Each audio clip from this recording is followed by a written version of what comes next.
Hello engineers. तो आज हम लोग पढ़ेंगे राउंड रॉबिन शेड्यूलिंग के बारे में। राउंड रॉबिन शेड्यूलिंग जो होता है वो हमेशा प्रिमिटिव मोड में काम करता है।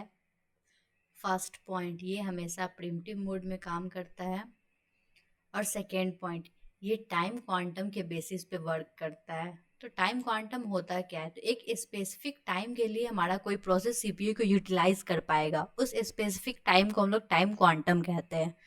तो हम लोग इसका डिफिनीशन देखते हैं। तो क्राइटेरिया इसका होता है टाइम क्वांटम। मोड जो इसका होता है हमेशा प्रिमिटिव होता है, ये नॉन प्रिमिटिव मोड में काम नहीं करता है। ये फर्स्ट कम फर्स्ट सर्व के बेसिस पे प्रोसेस को सीपीयू असाइन होता है। जो प्रोसेस पहले आएगा उसको पहले सीपीयू मिलेगा, लेकिन एक फिक्स्ड अमाउंट ऑफ टाइम के लिए। जैसे हमारे पास प्रोसेस है P1 और P2, ये 0 पे आया, ये 2 पे आया, हमारे पास टाइम क्वांटम है 2 और इसका बर्स्ट टाइम है 5, इसका है 2। तो हम पहले P1 को हम लोग सीपीयू असाइन किए, और P1 जो है भले इसका टाइम क्वांटम 5 है और ये फर्स्ट कम फर्स्ट सर्व के बेसिस पे पहले हो रहा है, लेकिन ये दो ही टाइम के लिए चलेगा, 0 to 2 तक के लिए ही P1 चलेगा। उसके बाद हमारा P2 असाइन हो जाएगा और P1 को फोर्सफुली सीपीयू से हटा करके इसको रेडी क्यू में रख दिया जाएगा। तो टाइम क्वांटम जब हमारा एक्सपायर हो जाता है तो रनिंग प्रोसेस को हम लोग प्रिमिटिवली हटा देते हैं और उसको रेडी क्यू में रख देते हैं। और नेक्स्ट प्रोसेस जो अराइव करता है हमारे रेडी क्यू में, उससे हम लोग सीपीयू को यूटिलाइज करवाना शुरू कर देते हैं। ये हमेशा प्रिमिटिव होता है नेचर में। अब हम लोग स्टार्ट करते हैं फ्लो चार्ट को देखना। ये हमारे राउंड रॉबिन शेड्यूलिंग का फ्लो चार्ट है। तो इसमें क्या है कि हमारा प्रोसेस P1 है जिसका 5 है बर्स्ट टाइम, और टाइम क्वांटम है इसका 2 सेकेंड या 2 सीपीयू साइकिल, 2 यूनिट सीधा हम लोग लिख लेते हैं। ठीक है। तो P1 है तो हमारा बर्स्ट टाइम क्या है? बर्स्ट टाइम क्या है? टाइम क्वांटम से कम है? नहीं, ज़्यादा है, तो फिर नीचे आएगा और टाइम क्वांटम के लिए एग्जीक्यूट करेगा। मतलब क्या कि 2 के लिए ये एग्जीक्यूट कर चुका है, तो अब P1 कितना बचा है? P1 अब 3 बचा है। तो क्या प्रोसेस कंप्लीटली एग्जीक्यूट हो गया? नहीं, इसका 3 बर्स्ट टाइम बाकी है, तो ये वापस से ऊपर जाएगा रेडी क्यू में। तो अब हमारा P1 हो चुका है 3। फिर बर्स्ट टाइम क्या कम है टाइम क्वांटम से? नहीं, तो फिर नीचे आएगा और फिर ये चलेगा 2 और साइकिल के लिए, तो P1 अब 1 बचेगा इसका बर्स्ट टाइम। क्या प्रोसेस हमारा कंप्लीट हो चुका है? नहीं हुआ है, फिर से रेडी क्यू में चला जाएगा प्रोसेस। अब हमारा 1 है, तो क्या बस टाइम कम है टाइम क्वांटम से? तो हाँ, कम है, तो बस हमारा प्रोसेस जो होगा वो कंप्लीटली एग्जीक्यूट हो जाएगा और टर्मिनेट कर जाएगा फिर। तो ये था हमारा फ्लो चार्ट। अब हम लोग आगे एक क्वेश्चन देख लेते हैं, और टाइम क्वांटम के बेसिस पे हम लोग कैसे प्रिमिटिवली प्रोसेस को शेड्यूल करते हैं इसके लिए। इसमें हम इस क्वेश्चन में हम लोग को है ना प्रोसेस आईडी दिया हुआ है, अराइवल टाइम दिया हुआ है, बस टाइम दिया हुआ है, टाइम क्वांटम हमारा 2 यूनिट दिया हुआ है। तो हम लोग को एवरेज टर्न अराउंड टाइम और एवरेज वेटिंग टाइम निकालना है।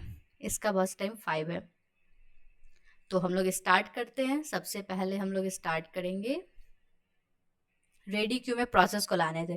तो 0 पे कौन सा प्रोसेस आया है? P1। तो हम लोग बना लेते हैं गैंग चार्ट अपना।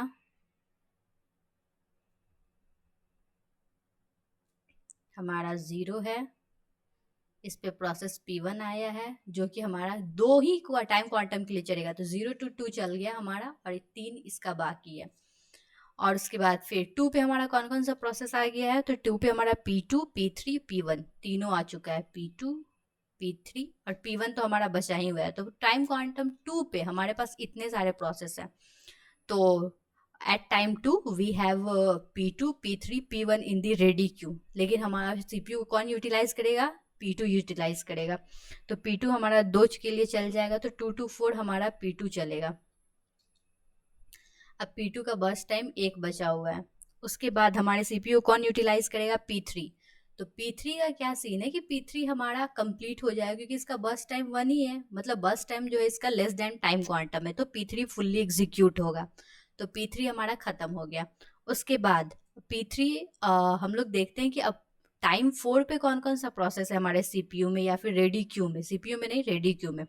तो P3 है हमारे पास, P4 है हमारे पास, P5 है, और ना P2 कंप्लीट हुआ है ना P1 कंप्लीट हुआ है। तो इतने सारे प्रोसेस P4 पे हमारे पास रेडी क्यू में है।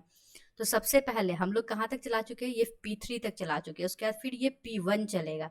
तो P1 हमारा 2 के लिए चलेगा, 2 टाइम के लिए। तो P1 अब हमारा 1 बच गया, 7 तक P1 चला गया। P1 के बाद हम लोग P3 चलाएंगे, लेकिन P3 हम लोग का फुल्ली एग्जीक्यूट हो चुका है, तो फिर P4 हमारा चलेगा। तो P4 कितनी देर के लिए चलेगा? 2 है टाइम क्वांटम और 2 P4 भी है का बस टाइम भी है, तो बस P4 भी हमारा फुल्ली एग्जीक्यूट हो जाएगा। 7 to 9 हमारा P4 चल गया। उसके बाद हमारा चलेगा कौन सा? तो P5 है अगला रेडी क्यू में जो है P5 है।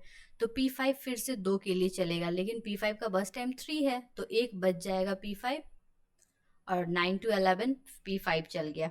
P5 के बाद फिर हमारा कौन सा है? P2 है, तो P2 चलेगा। रेडी क्यू के अकॉर्डिंग हम लोग प्रोसेस को शेड्यूल करेंगे इसमें, लेकिन टाइम क्वांटम 2 ही यूनिट के लिए चलाएंगे, ठीक है। तो P2 का कितना बाकी था? 1 बाकी था, तो P2 फुल एग्जीक्यूट हो जाएगा। उसके बाद फिर हमारा कौन सा है? P1 है। P1 का भी 1 बाकी था, P1 भी फुल एग्जीक्यूट हो जाएगा। उसके बाद है P5, P5 का भी 1 बाकी था और P5 भी फुल्ली एग्जीक्यूट हो जाएगा 14 तक।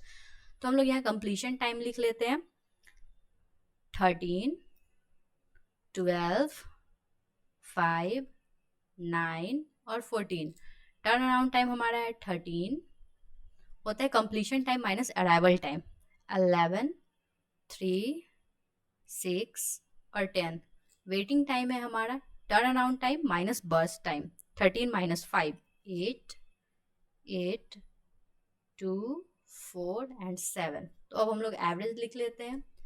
एवरेज टर्न अराउंड टाइम हो जाएगा हमारा 43 डिवाइडेड बाई 5, क्योंकि हमारे पास 5 प्रोसेस थे, ये आएगा 8.6। और एवरेज वेटिंग टाइम हमारा हो जाएगा 29 डिवाइड बाई 5, जो कि होगा 5.8।